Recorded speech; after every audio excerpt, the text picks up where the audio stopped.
মোহন তার স্ত্রী কাজলের সাথে সুন্দরপুর নামের এক গ্রামে থাকতেন। মোহন খুবই ভোলা মনের মানুষ ছিল, তাই তার ভাই রামু সব সময় তাকে পাগল করে তার কাজ করিয়ে নিত এবং মোহন তার স্ত্রী কাজল তাদের বাড়ি এবং জমিতে দিনরাত কাজ করত। কাজল তার স্বামী মোহনকে বোঝাতেন যে তার বড় ভাই রামু সব সময় তাকে পাগল বানিয়ে সব কাজ করিয়ে নিত। কাজল, তুমি রামু ভাইয়াকে ভুল বুঝছো। রামু ভাই কেন আমাকে পাগল বানাবে? আমি তার ছোট ভাই। তোমাকে বোঝানো বৃথা, তুমি বুঝতেই পারবে না।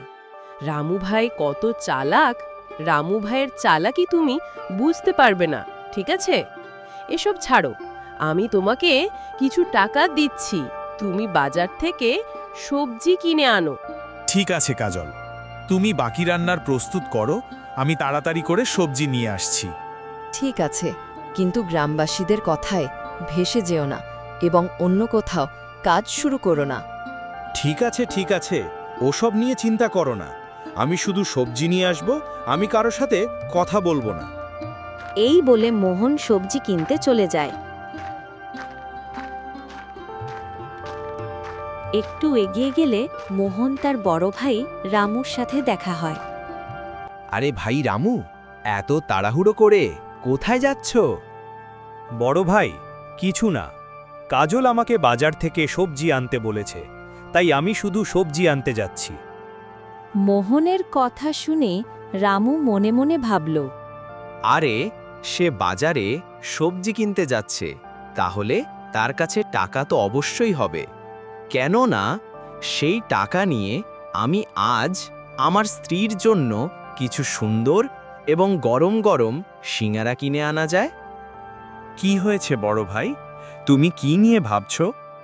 ওহ, কিছু না মোহন ভাই, আমি অনেক সমস্যায় আছি। আমাকে বলো বড় ভাই, তোমার কি বড় সমস্যা হয়েছে? আরে কিছু না ভাই, গোপাল খুব অসুস্থ, আর আমার কাছে এখন ওষুধ কেনার জন্য টাকাও নেই। তুমি সবজি কিনতে যাচ্ছ, তাহলে তোমার কাছে টাকা তো অবশ্যই হবে। তাই তুমি একটা কাজ করো ভাই, আমাকে সেই টাকা দাও, আর আজ কাজল আর তুমি আজ বাড়িতে ডাল আর রুটি রান্না করো। তুমি যদি সেই টাকা আমাকে না দাও, তাহলে আমি গোপালের ওষুধ কিনতে পারবো না। কিন্তু ভাই, যদি আমি তোমাকে এই টাকাটা দেই, তাহলে কাজল আমাকে বকাবকি করবে।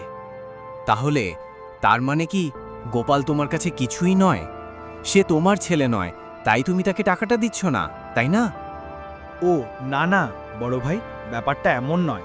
ঠিক আছে, আমার কাছ থেকে টাকা নিয়ে নাও। আমরা দুজন আজ ডাল আর রুটি বানাবো এবং সেই খেয়েই আছে থাকবো। এই টাকা দিয়ে গোপালের জন্য ওষুধ নিয়ে যাও। ভগবান তোমার মঙ্গল করুক মোহন। ঠিক আছে, আমি এখন ওষুধ আনতে যাচ্ছি, আমার দেরি হয়ে যাচ্ছে। এই বলে রামু সেখান থেকে চলে যায় এবং মহেশও সে তার নিজের বাড়িতে ফিরে আসে এবং সে তার স্ত্রীকে সবকিছু বলে। ঠিক আছে, আমি এসব জানি না, কিন্তু আজ আমি সবজি ছাড়া খাবার খাবো না। এখন তুমি যাও, টাকা ইনকাম করো এবং আমার জন্য সবজি কিনে নিয়ে এসো। কিন্তু এখন টাকা কোথায় পাবো? এখন তো কেউ আমাকে কাজও দেবে না। তুমি জঙ্গল থেকে কাঠ কেটে আনো এবং গ্রামে এনে বিক্রি করো। আমি এসব জানি না, আর চুপচাপ সবজিগুলো আমার জন্য নিয়ে এসো। আরে আরে কাজল, দয়া করে একটু শান্ত হো, আমি এখনই চলে যাচ্ছি। এই বলে মোহন বনের দিকে হেঁটে চলে যায়। আরও কিছু দূর হেঁটে গেলে মোহন একজন সাধু বাবাকে দেখতে পায় এবং তার কাছে যায়। নমস্কার সাধু বাবা, কিন্তু এত ঘন জঙ্গলে তুমি এখানে একা কি করছো? তুমি এক খুব ভালো মনের মানুষ আছো মোহন। আমি তোমার সম্পর্কে সব কিছু জানি। আমি জানি তুমি তোমার স্ত্রীর ভয়ে এখানে এসেছো, কারণ তোমার স্ত্রী তোমাকে যে টাকা দিয়েছিল, তুমি সেই টাকা তোমার বড় ভাইকে দিয়েছিলে। সেই জন্যেই তুমি এখানে কাঠ কাটতে এসেছো। হ্যাঁ বাবা, তুমি একেবারে ঠিক বলেছ। তাহলে তুমি আমার সমস্যাগুলো সম্পর্কেও সচেতন থাকতে পারো।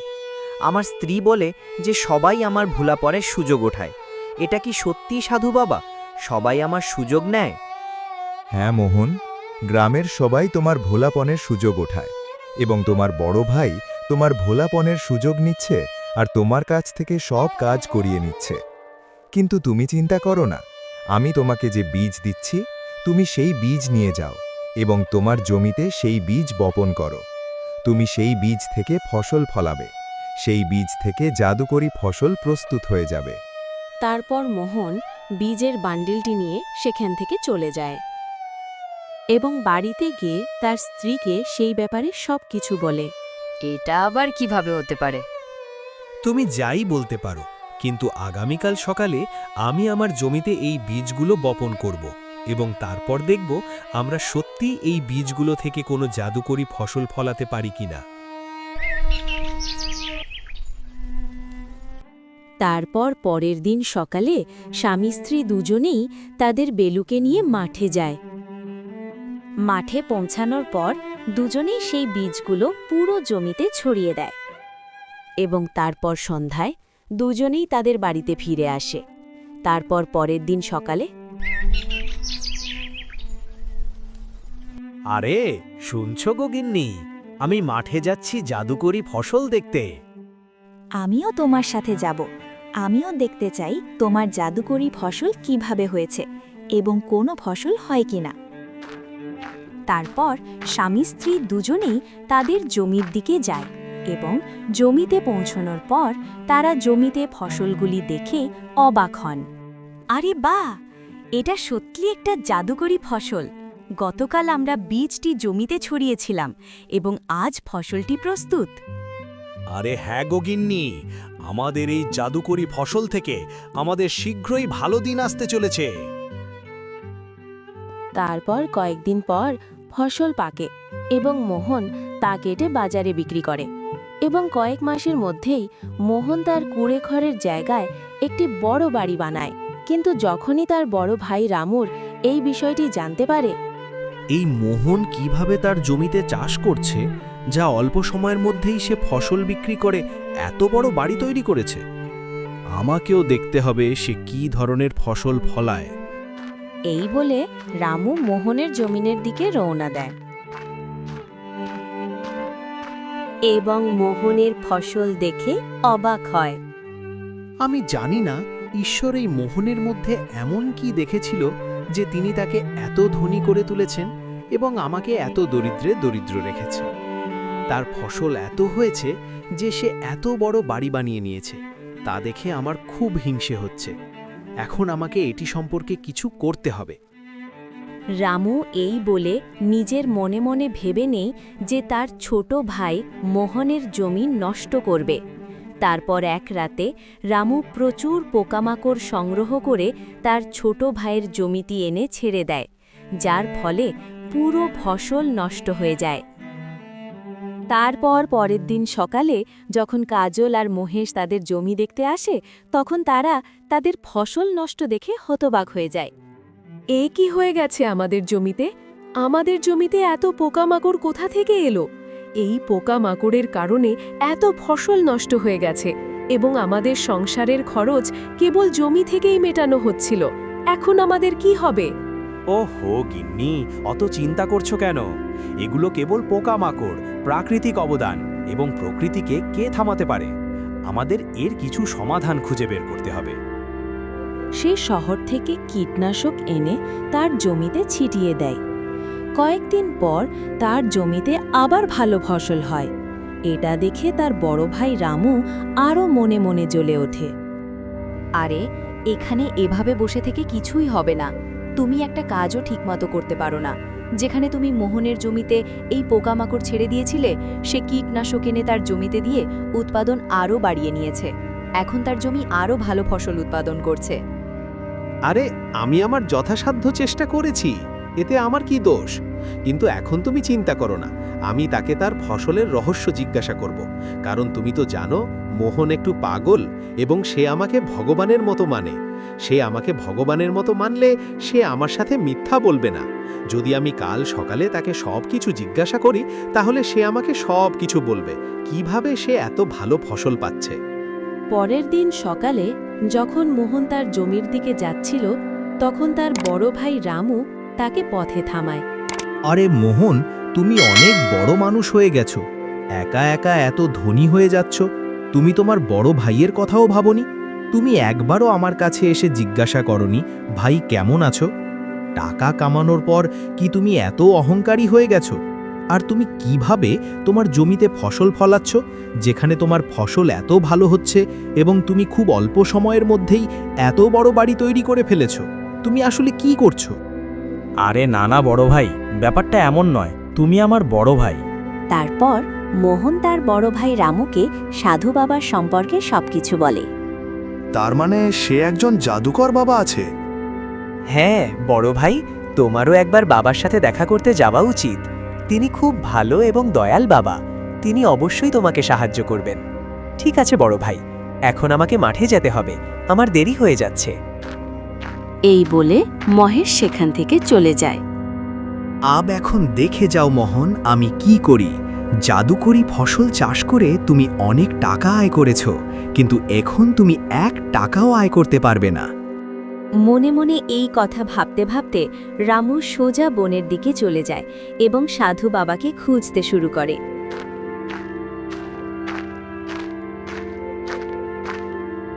কিছুক্ষণ পর সে বাবাকে একটি গাছের নিচে বসে থাকতে দেখে। বাবা, আমাকে সাহায্য করুন, আমি খুব কষ্টে আছি। আসলে আমাদের গ্রামে একজন লোক আছে যে খুবই খারাপ। সে সকলের উপর অত্যাচার করছে, তার আদেশ আরোপ করছে এবং আমাদের গ্রামের সকল মানুষের জমি তার কাছে বন্ধক রাখা রয়েছে। আমি ছোট্ট একটা জমিতে চাষ করছি, আর এখন বাবা আমি চাই তুমি আমাকে এমন কিছু দাও যা যদি আমি তার জমিতে ফেলে দেই তাহলে তার পুরো জমি ধ্বংস হয়ে যাবে, আর আমাকে এমন কিছু দাও যা আমার জমিতে লাগানোর সাথে সাথেই আমার জমিতে ফসল ফুলে ফেপে উঠবে। কিষানের কাছ থেকে এই কথা শোনার পর সাধু বাবা কিষানকে 2টি বান্ডেল দেন এবং কিষান দ্রুত সেই বান্ডেলগুলি নিয়ে সেখান থেকে চলে যায়। আরে তুমি এত বোকা লোক, যেই ফসল তুমি নষ্ট করতে যাচ্ছ তুমি ভুলে গেছো যে এই জাদুই ফসলটি আমার বীজ থেকে জন্মেছিল, এবং তুমি আমার কাছ থেকে এত তাড়াহুড়ো করে চলে গেলে যে তুমি জিজ্ঞাসাও করনি যে কোন ম্যান্ডেলে কি আছে। কিষান চুপচাপ তার বাড়ি ফিরে আসে। তারপর তার স্ত্রীকে সবকিছু খুলে বলে। আরে বাহ, আজ তুমি তোমার জীবনের সবচেয়ে ভালো কাজটি করেছো। এখন রাত হলেই তোমার চুপচাপ গিয়ে মোহনের জমিতে এটি ছিটিয়ে দেওয়া উচিত, যাতে তার সমস্ত ফসল নষ্ট হয়ে যায়। আর এখন এই বীজ যদি আমাদের জমিতে দেই তাহলে আমাদের জমিতেও খুব ভালো ফসল হবে।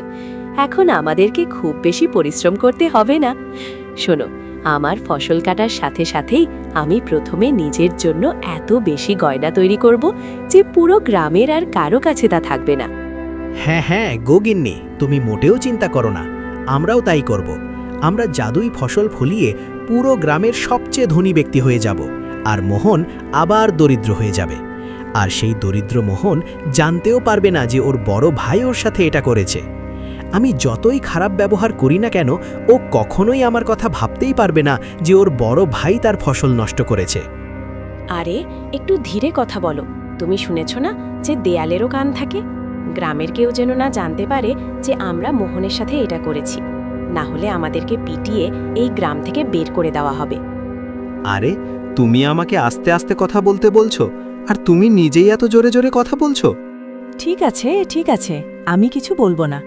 এখন শুধু তাড়াতাড়ি অন্ধকার হয়ে যায়, তারপর তুমি তাড়াতাড়ি জমিতে গিয়ে সেটিকে দিয়ে দিও, যাতে আমাদের জমিতেও আগামীকাল সকালের মধ্যে একটা জাদুকরি ফসল জন্মাতে পারে। অন্যদিকে মহেশ তার স্ত্রীকে বলে, আরে শোনো গো গিন্নি, কয়েকদিন পরেই ফসল কাটার দিন আসছে, কিন্তু ফসল কাটা শেষ হওয়ার সাথে সাথেই আমরা পুরো গ্রামের গরিব মানুষকে সাহায্য করব। ঈশ্বর যদি আমাদের দান করা বালা বানিয়ে দিয়েছে তো করে, তাহলে আমাদের অবশ্যই মানুষকে দান করতে হবে। হ্যাঁ, তুমি একেবারে ঠিক বলেছ, কারণ খারাপ সময় কি তা তুমি তো ভালো করেই জানো, এবং তুমি সত্যিই খুব ভালো মনের মানুষ। তারপর রাত হওয়ার সাথে সাথে রামু কাউকে কিছু না বলে চুপচাপ মোহনের জমির দিকে চলে যায়। এখন তার হাতে 2টি পুটলি ছিল, কিন্তু তাড়াহুড়ো করে সে একটি পুটলি মোহনের জমিতে ছুঁড়ে ফেলে। এবার দেখো মোহন, আগামীকাল সকালে তুমি তোমার জমিগুলো দেখবে এবং মাথা ধরে কাঁদবে। এই বলে রামু তার নিজের জমিতে যায় এবং দ্বিতীয় পুটলি তার জমিতে ছিটিয়ে দেয় এবং তারপর বাড়ি চলে আসে। কি হয়েছে গো, তুমি কি তোমার জমিতে ওই জাদুকরি বীজটি ছিটিয়েছ? হ্যাঁ হ্যাঁ গো গিন্নি, এখন আমাদের শুধু আগামীকাল সকালের জন্য অপেক্ষা করতে হবে। আগামীকাল সকালে আমাদের জমিতে ভালো ফসল ফুটবে এবং সেখানেই মোহনের জমিতে তার ফসল পুরোপুরি নষ্ট হয়ে যাবে। চলো এখন আমরা দুজনেই তাড়াতাড়ি ঘুমাতে যাই, অনেক দেরি হয়ে গেছে। তারপর পরের দিন সকালে, ওগো শুনছো, এখন সকাল হয়ে গেছে, চলো তাড়াতাড়ি এখন ওঠ, চলো আমাদের জাদুকরি ফসল দেখতে যাই এবং মোহনের ধ্বংসপ্রাপ্ত জমিও দেখব, তাড়াতাড়ি ওঠো তাড়াতাড়ি। তারা দুইজন স্বামী স্ত্রী তাড়াতাড়ি করে তাদের জমিনের দিকে চলে যায় এবং সেখানে দৃশ্য দেখে তাদের পায়ের তলা থেকে যেন মাটি সরে যায় এবং রামুর স্ত্রী নিজের মাথা ঠুকতে থাকে। আরে এসব কি করলে তুমি? ভুল বান্ডিল আমাদের জমিনে দিয়ে দিলে, তোমার থেকে কোনো কাজই ভালোভাবে হয় না, এখন তোমার কারণে আমাদের দুজনকেই না খেয়ে মরতে হবে এবং এর মানে যখন আমাদের ফসল নষ্ট হয়েছে তাহলে এখন মোহনের ফসল আরও ভালো হয়ে গিয়ে হবে। রামু তার স্ত্রীর কথা শুনে ভয় পেয়ে যায়, কারণ সে তার নিজের ভাইয়ের জন্য যে গর্ত খুঁড়েছিল সে নিজেই সে গর্তে ফেসে গেছে। কিন্তু বেচারা রামু এখন কি করতে পারবে? সে কাউকে গিয়ে সেই কথা বলতেও পারত না। কিন্তু এখন রামু তার কাজের শাস্তি পেল, কারণ এখন তার পুরো জমি অনুর্বর হয়ে গেছে। তো বন্ধুরা, এই গল্প থেকেই আমরা এই শিক্ষা পাচ্ছি, আমাদের কখনোই কারো সম্পর্কে খারাপ চিন্তা করা উচিত নয়, কারণ আমরা যদি কারো সাথে খারাপ করি তাহলে আমাদের সাথেও খারাপ কিছু ঘটবে। যদি এই গল্পটি আপনার ভালো লেগে থাকে তাহলে যতটা সম্ভব শেয়ার করুন এবং যদি চ্যানেলটি সাবস্ক্রাইব না করে থাকেন তাহলে দ্রুত আমাদের চ্যানেলটি সাবস্ক্রাইব করুন। নতুন নতুন ভিডিও দেখার জন্য ধন্যবাদ।